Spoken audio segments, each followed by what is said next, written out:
বাংলাদেশের বহুল আলোচিত পিলখানা হত্যাকাণ্ডের প্রায় ২১ মাস পর বাংলাদেশের সীমান্তরক্ষী বাহিনী বর্ডার গার্ড বাংলাদেশ নামে নতুনভাবে আত্মপ্রকাশ করেছিল। আগের বাহিনী বাংলাদেশ রাইফেলসকে বিডিআর বিলুপ্ত ঘোষণা করা হয়েছিল ২০১০ সালের বর্ডার গার্ড বাংলাদেশ আইন নামে নতুন একটি আইন প্রণয়নের মাধ্যমে। এই ঘটনার পর বাহিনীটির নাম, লোগো ও পোশাক পরিবর্তন ছাড়াও পুরো বাহিনীকেই পুনর্গঠন করা হয়েছিল। সম্প্রতি বিজিবি নিজেদের পূর্বের চেয়ে আরো কার্যকরী হিসেবে প্রমাণ করছে। বিশেষ করে প্রতিদিনকার সীমান্ত উত্তেজনা বেশ ভালোভাবেই সামলাচ্ছে আমাদের সীমান্তরক্ষী বাহিনী। তবে এতদিন আমাদের বিজিবির কাছে নন লিথাল ওয়েপন যেমন সাউন্ড গ্রেনেড, টিয়ার শেল ছিল না। চাঁপাইনবাবগঞ্জ সীমান্তে বিএসএফ সাউন্ড গ্রেনেড নিক্ষেপের ফলে আমাদের স্বরাষ্ট্র উপদেষ্টা বিজিবিকে সাউন্ড গ্রেনেড ব্যবহারের অনুমতি দিয়েছেন। এদিকে সাধারণ মানুষের মনে কৌতূহল, বিজিবির কাছে কোন ধরনের অস্ত্রশস্ত্র এবং সরঞ্জাম রয়েছে, আমাদের সীমান্ত রক্ষায় তারা কতটা কার্যকর, সে সব কিছুর বিস্তারিত থাকছে ট্রেন্ডস নামের আজকের এই ভিডিওতে। স্বরাষ্ট্র উপদেষ্টা জাহাঙ্গীর আলম চৌধুরী সম্প্রতি বলেছেন, চাঁপাইনবাবগঞ্জ সীমান্তে বিএসএফ সাউন্ড গ্রেনেড ছুড়েছে। এখন থেকে এমন ঘটনার পুনরাবৃত্তি হলে বিজিবিকেও পাল্টা গ্রেনেড ছোড়ার অনুমতি দেওয়া হয়েছে। তিনি আরো বলেন, দেশের সীমান্তে শৃঙ্খলা বজায় রাখতে এবং বিশেষ পরিস্থিতিতে দ্রুত ব্যবস্থা নিতে বিজিবির সক্ষমতা বাড়ানো অত্যন্ত জরুরি। তাই বিজিবিকে অত্যাধুনিক সরঞ্জামে সজ্জিত করা হচ্ছে।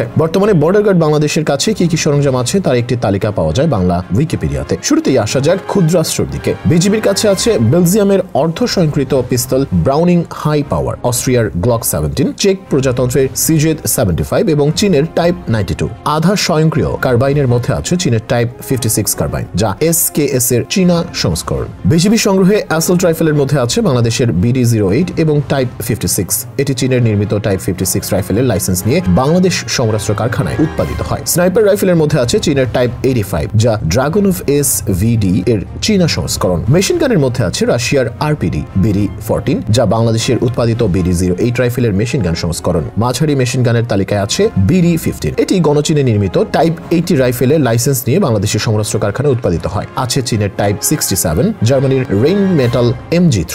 ভারী মেশিন গানের মধ্যে আছে চীনের টাইপ 54। গ্রেনেডের মধ্যে আছে fragmentation hand grenade RGS 84BD, যা বাংলাদেশ সমরাস্ত্র কারখানা কর্তৃক উৎপাদিত। বিজিবির মর্টার সংগ্রহশালায় আছে চীনের টাইপ 63-1, আছে বাংলাদেশ সমরাস্ত্র কারখানা কর্তৃক উৎপাদিত 60mm BOF 26-1 এবং 82mm BOF মর্টার। ট্যাঙ্ক বিধ্বংসী অস্ত্রের মধ্যে আছে আমেরিকার M20, চীনের টাইপ 69 এবং ইউক্রেনের RK-3 কোর্সার। সাজোয়াজানের মধ্যে ইউক্রেনের কার্জ স্পার্টান, তুরস্কের অটোকার আক্রেব এবং ইউক্রেনের রয়াট কন্ট্রোল ভেহিকল। আকাশযানের মধ্যে আছে রাশিয়ার Mi-170, জলযানের মধ্যে উপকূলীয় patrol vessel BGB Shahjalal, high speed interceptor vessel Silvercraft 40। এছাড়া আছে ইয়ামাহা মেরিন বাংলাদেশ কর্তৃক নির্মিত high speed patrol vessel YPF-37, MFG-33 XLC, MFG-23C, MFG-36 XLC।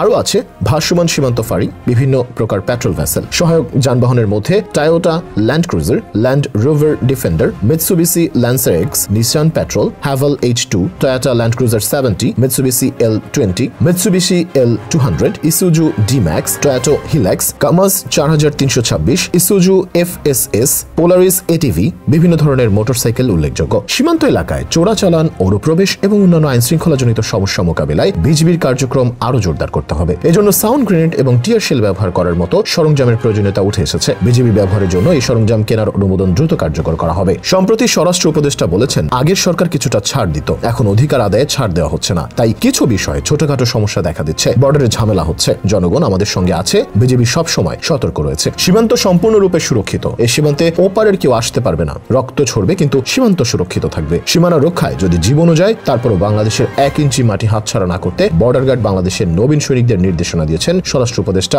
অবসরপ্রাপ্ত লেফটেন্যান্ট জেনারেল মোহাম্মদ জাহাঙ্গীর আলম চৌধুরী। তিনি বলেছেন, সীমান্তে প্রতিপক্ষের কাছে কোনো অবস্থাতেই পিঠ প্রদর্শন করবে না। চাঁপাইনবাবগঞ্জ সীমান্তে বিএসএফ ও ভারতীয় নাগরিকদের অনুপ্রবেশ, হামলা, ধান ও গাছ কাটা নিয়ে উদ্ভূত পরিস্থিতি সম্পর্কে জানতে চাইলে স্বরাষ্ট্র উপদেষ্টা বলেন, চাঁপাইনবাবগঞ্জের ঘটনার সূত্রপাত জমির ধান ও গাছ কাটা নিয়ে। উভয় পক্ষের লোকজন আহত হয়েছেন। আমাদের মিডিয়ায় দেখিনি যে তাদের দুজন বিএসএফ আহত হয়েছে। মেজর কিছু ঘটেনি। আগামী ফেব্রুয়ারিতে ডিজি লেভেলের বৈঠক হবে, সেখানে সমাধান হবে বলে আশা করছেন স্বরাষ্ট্র উপদেষ্টা। গত শনিবার দুপুরে সীমান্তের শূন্যরেখার পাশে বাংলাদেশের ভেতরের জমিতে গম কাটতে গিয়েছিলেন বাংলাদেশি কৃষকেরা। তখন ভারতীয় নাগরিকেরা এসে বাংলাদেশের ভেতরে কয়েকটি আম গাছ কেটে দেন। এ নিয়ে বাংলাদেশ ও ভারতের নাগরিকদের মধ্যে পাল্টাপাল্টি ধাওয়া শুরু হয়। এ সময় ভারতীয় নাগরিকদের হাসুয়ার আঘাতে ও তাদের ছোড়া পাথরে কয়েকজন বাংলাদেশি আহত হন। অন্যদিকে বিএসএফ সাউন্ড গ্রেনেড নিক্ষেপ করেছে, যেটা আন্তর্জাতিক আইনের লঙ্ঘন। সাম্প্রতিক ঘটনায় চাঁপাইনবাবগঞ্জের 59 বিজিবির অধিনায়ক লেফটেন্যান্ট কর্নেল গোলাম কিবরিয়া জানান, সীমান্তের কয়েকটি আম গাছ কেটে নেওয়াকে কেন্দ্র করে উত্তেজনা সৃষ্টি হয়। এই ঘটনায় পতাকা বৈঠকে বিএসএফ এর পক্ষ থেকে দুঃখ প্রকাশ করা হয়েছে। অন্যদিকে বিএসএফ এর বিবৃতিতে বলা হয়েছে, বিএসএফ ভারতীয় কৃষকদের এই ধরনের বিরোধ থেকে দূরে থাকতে বলেছে এবং কোন কোনো সমস্যা হলে বিএসএফ কে জানাতে বলেছে। পরিস্থিতি নিয়ন্ত্রণে বিজিবি ইতিবাচক ভূমিকা পালন করেছে এবং পরিস্থিতির অবনতি রোধে তাৎক্ষণিকভাবে নিজেদের এলাকায় বিজিবি প্রয়োজনীয় ব্যবস্থা নিয়েছে।